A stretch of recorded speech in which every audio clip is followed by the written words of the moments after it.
नमस्कार, ये आकाशवाणी पटना है। अब आप संजीव कुमार वर्मा से प्रादेशिक समाचार सुनिए। पहले मुख्य समाचार। बिहार विधानमंडल का बजट सत्र 28 फरवरी से हो रहा है शुरू। 28 मार्च तक चलने वाले इस सत्र के दौरान कुल 19 बैठकें होंगी।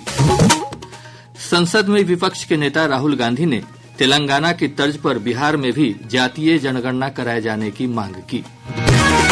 प्रधानमंत्री नरेंद्र मोदी ने महाकुंभ के त्रिवेणी संगम में पवित्र डुबकी लगाई। अब तक लगभग 40 करोड़ श्रद्धालु संगम में कर चुके हैं स्नान। और देहरादून में आयोजित राष्ट्रीय तीरंदाजी प्रतियोगिता में बिहार की अंशिका कुमारी फाइनल में पहुंची।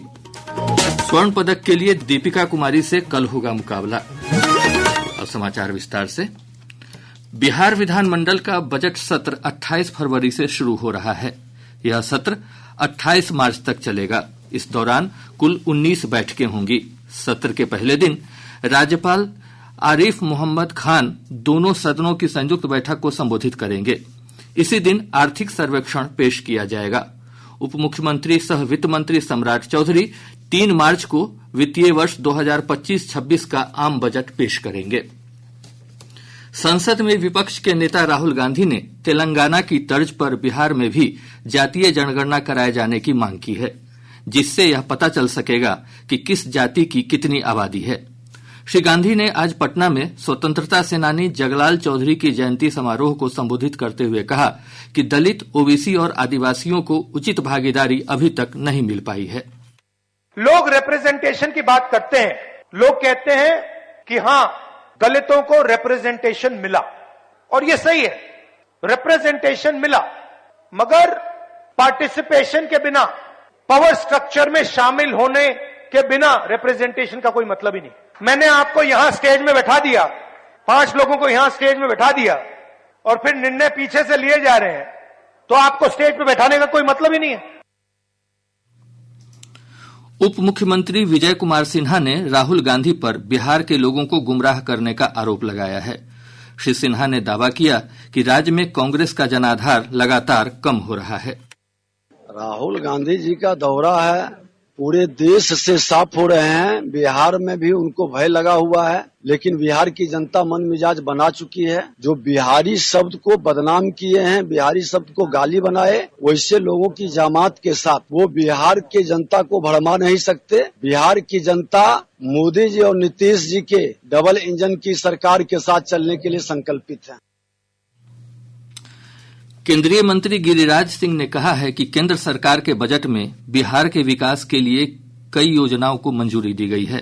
श्री सिंह ने बेगूसराय में संवाददाताओं से बातचीत करते हुए कहा कि बजट आवंटन में बिहार की हिस्सेदारी से राज्य में विकास की गति और तेज होगी। सबसे बड़ी बात रहा कि 12 लाख रुपए तक आम लोगों के आमदनी पर इनकम टैक्स फ्री किया, जिसमें बिहार के लोग अधिसंख्यक आते हैं जो भी काम करते हैं। लेकिन बिहार को डबल इंजन की सरकार होने का एक बड़ा फायदा हुआ कि बिहार के पटना और बिहटा ब्राउन फील्ड को भी, और उसके साथ IIT का विस्तारीकरण और मखाना बोर्ड और फूड प्रोसेसिंग इंस्टीट्यूट। देश विकसित तभी होगा जब पूर्वांचल विकसित होगा, और गेटवे ऑफ पूर्वांचल है बिहार। केंद्रीय मंत्री ने आरोप लगाया कि विपक्ष के नेता राहुल गांधी को हमेशा मेक इन इंडिया फेल ही दिखता है। उन्होंने कहा कि बिहार आज लालटेन युग से निकलकर पूर्ण विद्युतीकरण के युग में प्रवेश कर चुका है। राष्ट्रीय जनता दल के अध्यक्ष लालू प्रसाद ने कहा है कि वे अब तक किसी के सामने न झुके हैं और न आने वाले समय में झुकेंगे। श्री प्रसाद ने नालंदा में संवाददाताओं से बातचीत करते हुए दावा किया कि तेजस्वी प्रसाद यादव अगले मुख्यमंत्री होंगे। तेजस्वी यादव को मुख्यमंत्री बनाना है, और चाहे किसी के सामने सर नहीं झुकाना है। हमने झुकाया किसी के सामने। सभी भाई बहन सब लोगों को मैं आह्वान करता हूँ कि आप लोग एकजुट होकर के देश की रक्षा के लिए हमेशा खड़े रहिए, और हम खड़े हैं और हम सरकार बनाएंगे। और अब खबरें महाकुंभ से।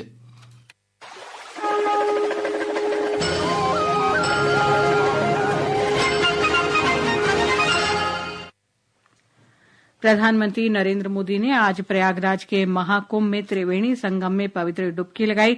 सोशल मीडिया पोस्ट में श्री मोदी ने कहा कि संगम पर स्नान करना दिव्य जुड़ाव का क्षण है। उन्होंने कहा कि इसमें भाग लेने वाले करोड़ों अन्य लोगों की तरह वे भी भक्ति की भावना से भर गए। श्री मोदी ने आशा व्यक्त किया कि मां गंगा देशवासियों को शांति, ज्ञान, अच्छे स्वास्थ्य और सद्भाव का आशीर्वाद देगी। हमारे संवाददाता की रिपोर्ट। प्रधानमंत्री मोदी उत्तर प्रदेश के मुख्यमंत्री योगी आदित्यनाथ के साथ नाव में सवार होकर त्रिवेणी संगम पहुंचे। मंत्रोच्चार के बीच उन्होंने त्रिवेणी संगम में आस्था की डुबकी लगाई। इसके बाद गंगा, यमुना और सरस्वती नदी के संगम त्रिवेणी घाट पर पूजा अर्चना की।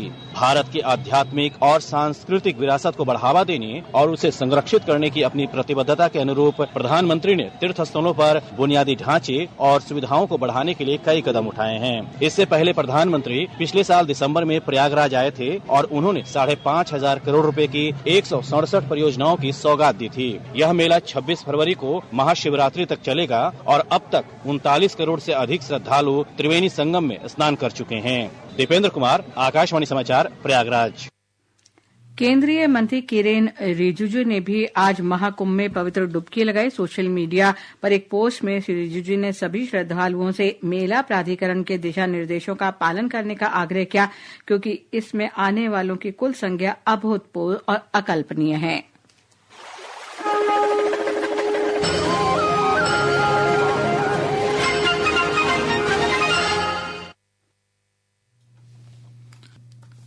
प्रयागराज स्थित महाकुंभ में डुबकी लगाने के लिए कटिहार रेल मंडल की ओर से आज से 2 जोड़ी स्पेशल ट्रेन चलाए जाने की घोषणा की गई है। डीआरएम सुरेंद्र प्रसाद ने बताया कि यह ट्रेन प्रयागराज होते हुए टुंडला तक जाएगी। ट्रेन चलने से पहले ही ट्रेन के सभी वर्गों के टिकट की बुकिंग हो चुकी है। और कटिहार से भी एक विशेष मांग थी कि कटिहार से भी एक स्पेशल ट्रेन चलनी चाहिए। इसी क्रम में मांग को हम लोगों ने हेडक्वार्टर की तरफ भेजा था। इसके फलस्वरूप एक नया ट्रेन, एक स्पेशल ट्रेन चलाने की स्वीकृति मिली है और यह ट्रेन जो है गुवाहाटी से टुंडला तक जाएगी। टुंडला से वापस में कटिहार तक आएगी। कटिहार से स्पेशल बन करके यह टुंडला भाया प्रयागराज होते हुए जाएगी और वापसी में फिर गुवाहाटी तक जाकर अपना फेरा पूरा करेगी। इस तरह जो श्रद्धालुओं का एक मांग थी उसको पूरा करने का प्रयास किया गया है। इधर पूर्व मध्य रेलवे की ओर से भी महाकुंभ में शामिल हो रहे श्रद्धालुओं के लिए कल से 16 कुंभ मेला विशेष ट्रेन चलाई जाएगी। पूर्व मध्य रेलवे के जनसंपर्क अधिकारी सरस्वती चंद्र ने बताया कि इसके तहत आनंद विहार पटना, नागपुर दानापुर, रांची टुंडला और भुवनेश्वर टुंडला के बीच अलग अलग तिथियों पर विशेष ट्रेनें चलाई जाएंगी। प्रादेशिक समाचार आप आकाशवाणी पटना से सुन रहे हैं।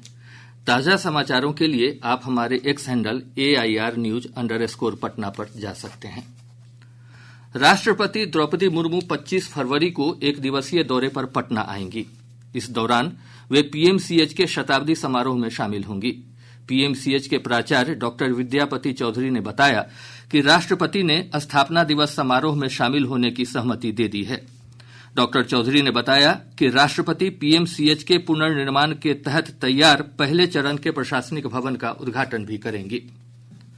बिहार राज्य विश्वविद्यालय सेवा आयोग के अध्यक्ष प्रोफेसर गिरीश कुमार चौधरी ने कहा कि सहायक प्राध्यापकों की नियुक्ति प्रक्रिया के बारे में भ्रामक जानकारी फैलाने वालों के खिलाफ कड़ी कार्रवाई की जा रही है, जिसके अंतर्गत परीक्षार्थियों को गुमराह करने के आरोप में 3 प्राथमिकियां दर्ज कराई गई हैं। श्री चौधरी ने आकाशवाणी समाचार से बातचीत में कहा कि नियुक्ति की प्रक्रिया में पूरी पारदर्शिता बरती जा रही है। आयोग के अध्यक्ष ने कहा कि साक्षात्कार की प्रक्रिया में परीक्षार्थियों की पहचान किसी भी प्रकार से चयन समिति के समक्ष उजागर नहीं होती है।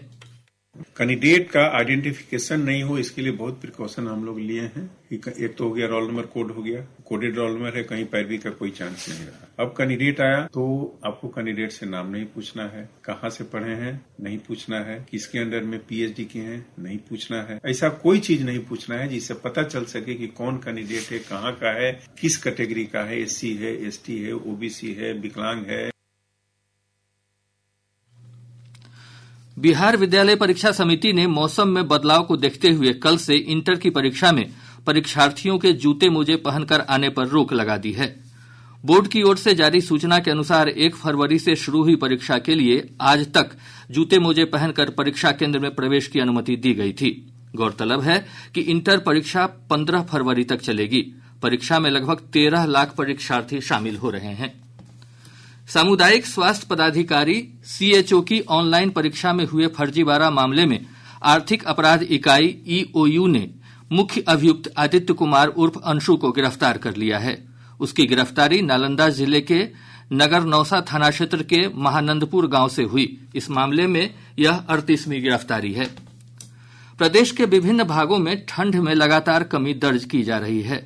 मौसम विज्ञान केंद्र पटना के वैज्ञानिक ने बताया कि अगले 24 घंटों के दौरान राज्य के न्यूनतम तापमान में 1.3 डिग्री सेल्सियस की वृद्धि होने की संभावना है, जबकि अगले 2 दिनों में राज्य के न्यूनतम तापमान में 3 से 5 डिग्री सेल्सियस की गिरावट का पूर्वानुमान है। वहीं राज्य के उत्तरी भागों के ग्रामीण क्षेत्रों में रात को कुहासा छाये रहने की संभावना है। आज के मौसम विश्लेषण के अनुसार अगले 3 दिनों के दौरान मौसम में कोई विशेष परिवर्तन की संभावना नहीं है। मौसम आमतौर से शुष्क एवं आकाश मुख्यतः साफ बना रहेगा।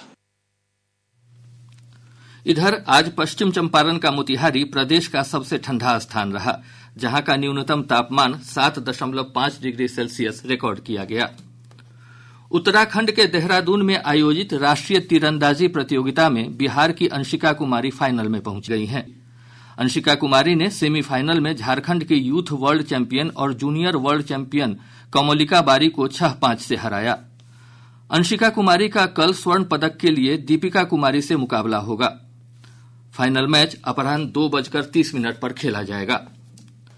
अररिया जिले के अलग अलग थाना क्षेत्रों में पुलिस और एसएसबी की संयुक्त टीम ने छापेमारी कर 48 किलो गांजा के साथ 3 तस्करों को गिरफ्तार किया है। वहीं जिले के विभिन्न थाना क्षेत्रों में पुलिस ने विशेष अभियान चलाकर 6 फरार वारंटी को गिरफ्तार किया है। रोहतास जिले के अगरेर थाना क्षेत्र के सासाराम आरा पथ पर ऑटो सवार एक व्यक्ति से बाइक सवार अपराधियों ने रुपयों से भरा थैला छीन लिया। पीड़ित व्यक्ति ने अज्ञात अपराधियों के खिलाफ अगरेर थाना क्षेत्र में प्राथमिकी दर्ज करवाई है। खगड़िया जिले के पसराहा थाना अंतर्गत बगुलवा ढाला के पास NH 31 पर आज सुबह 2 पिकअप वाहनों की टक्कर में एक महिला की मौत हो गई। वहीं 3 अन्य लोग गंभीर रूप से घायल हो गए। शेखपुरा जिले के सदर प्रखंड के कटारी ग्राम पंचायत की मुखिया उर्मिला देवी का निधन हो गया। मुखिया शेखपुरा विधानसभा क्षेत्र के पूर्व जदयू विधायक और शेखपुरा जदयू जिलाध्यक्ष रणधीर कुमार सोनी की मां हैं। और अब अंत में मुख्य समाचार एक बार फिर। बिहार विधानमंडल का बजट सत्र 28 फरवरी से हो रहा है शुरू। 28 मार्च तक चलने वाले इस सत्र के दौरान कुल 19 बैठकें होंगी।